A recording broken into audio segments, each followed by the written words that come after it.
benedetto il frutto del tuo seno, Gesù. Prega per noi peccatori, adesso e nell'ora della nostra morte. Amen. Gloria al Padre, al Figlio e allo Spirito Santo. Era nel principio e sempre, nei secoli dei secoli. Amen.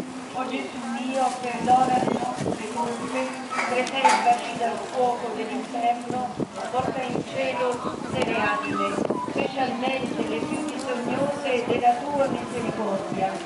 Sant'Ilarione è un grande santo di valore, Sant'Ilarione protettore, concedici le grazie per amore del Signore. Santa, per favore, grazie.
Vita dolcezza, speranza nostra salve, a te ricorriamo noi esseri figli di Eva, a te sospiriamo gementi e piangenti in questa valle di lacrime.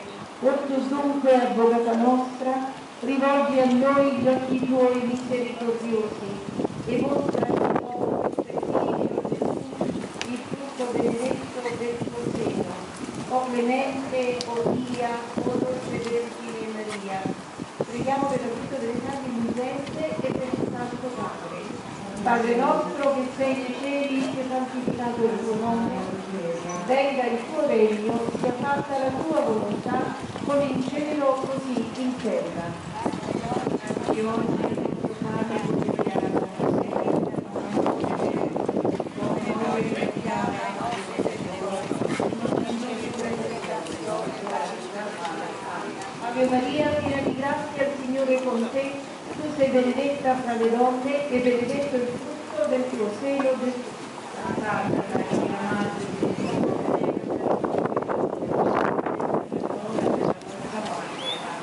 Gloria al Padre, al Figlio e allo Spirito Santo, come era nel principio e sempre, nei secoli.